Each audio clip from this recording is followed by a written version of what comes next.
Bismillahirrahmanirrahim. Assalamualaikum warahmatullahi wabarakatuh. Saya ucapkan kepada Anda semua para penonton yang sedang menyaksikan presentasi dari saya yang berjudul Oscillator. Sebelumnya perkenalkan, nama saya Tian Ahmad Setiawan dari mahasiswa Universitas Pelita Bangsa Cikarang. Dan tidak lupa saya mengucapkan terima kasih kepada Bapak pemangku mata kuliah jaringan komputer, yaitu Bapak Ahmad Turmedizi, atas kesempatan yang Bapak berikan sehingga saya bisa menjelaskan suatu materi yang sangat luar biasa ini. Oke, kita langsung ke materi yang pertama, yaitu oscillator di slide pertama.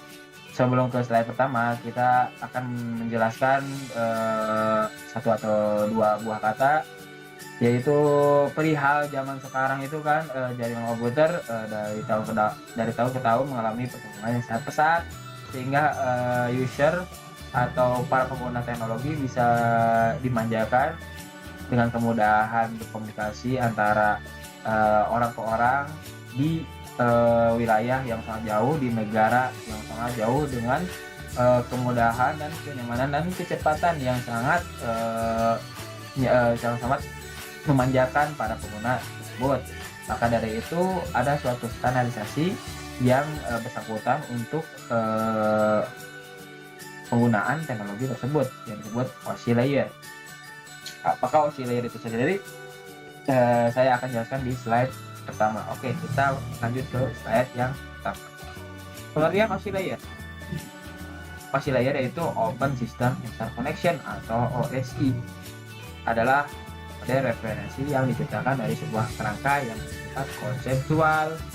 Tujuan dari pembuatannya yaitu untuk menjadikan suatu model atau rujukan bagi setiap panel atau developer, sehingga produk atau perangkat lunak yang dibuat bagi sifat interpolate.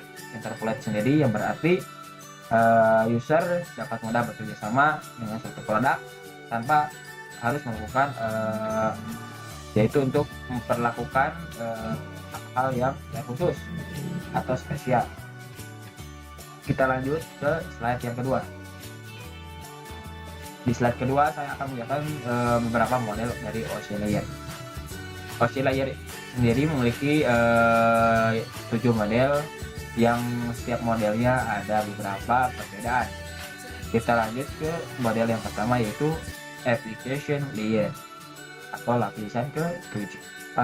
Application layer adalah lapisan yang menjadi pusat atau center terjadinya suatu interaksi antara pengguna atau end user dengan aplikasi yang bekerja.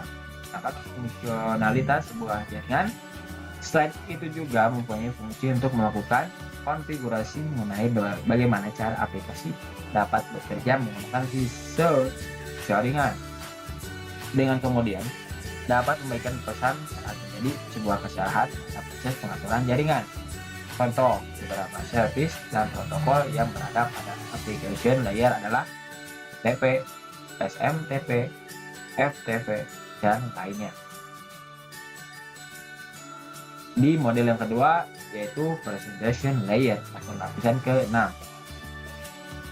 Lapisan yang ke-6 adalah presentation layer, di mana mempunyai fungsi untuk mentranslasikan format data yang akan ditransmisikan oleh aplikasi melalui jaringan ke dalam format yang dapat ditransmisikan oleh sebuah jaringan.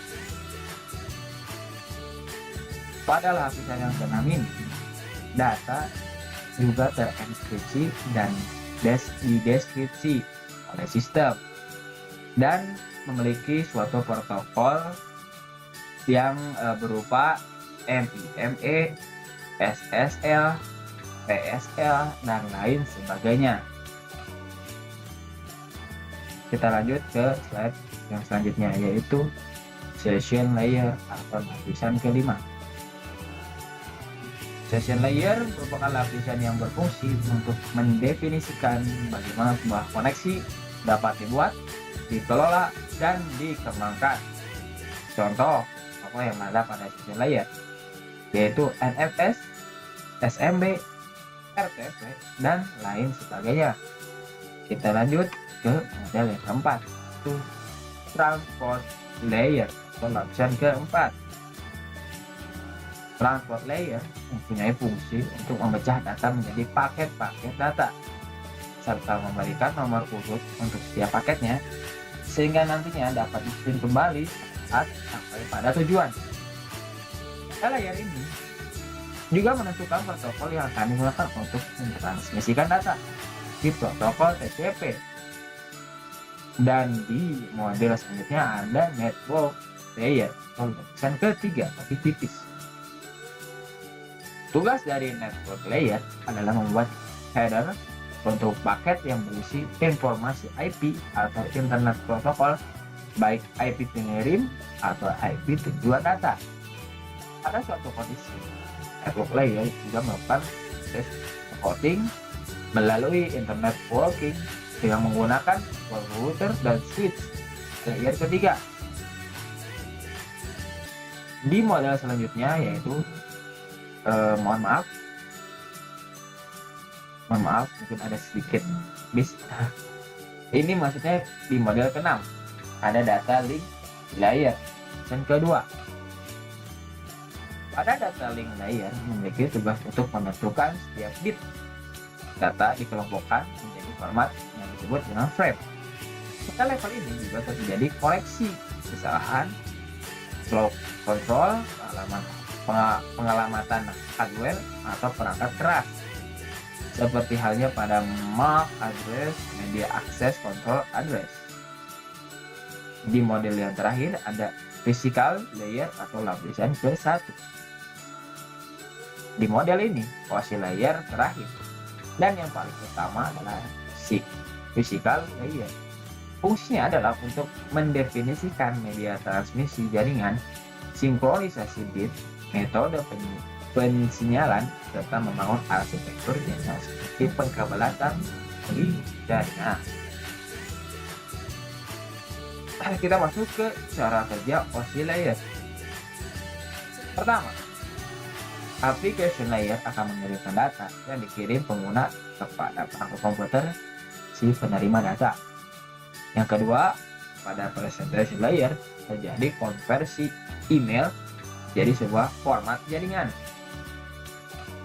Ketiga, pada session layer akan membentuk sesi perjalanan data sehingga seluruh proses pengiriman data selesai dilaksanakan. Yang keempat, di dalam transport layer pengiriman melakukan pemecahan dan pengirim melakukan pemecahan data. Kemudian data tersebut dikumpulkan pada transport layer penerima. Kelima, network layer membuatkan sebuah alamat sehingga dapat menuntun dan mengarahkan data hingga sampai pada tujuan yang benar. Selanjutnya, di dalam data link layer akan dilakukan pembentukan data menjadi bentuk frame atau halaman fisik. Dan pada lapisan utama, tepatnya physical layer, data akan dikirimkan melalui medium atau perantara jaringan menuju lapisan transport penerima. Langkah yang terakhir, alur jalannya proses akan berbalik dari physical layer menuju aplikasi layer. Nantinya akan mengarah pada jaringan komputer penerima. Sekian mungkin materi singkat yang bisa saya berikan perihal OSI layer. Mungkin tidak banyak yang bisa saya berikan, tapi semoga banyak manfaat yang bisa saya berikan kepada Anda para penonton yang sedang menyaksikan materi ini. Dan sekali lagi saya ucapkan terima kasih kepada Anda semua yang sedang menyaksikan dan sudah menyaksikan materi yang sudah saya jelaskan tadi. Semoga manfaatnya bisa Anda aplikasikan di kehidupan Anda masing-masing. Mungkin sekian presentasi yang bisa saya sampaikan. Kurang dan lebihnya mohon dimaafkan karena kesempurnaan hanya dimiliki oleh Allah Subhanahu wa Ta'ala. Sekian dan saya ucapkan assalamualaikum warahmatullahi wabarakatuh.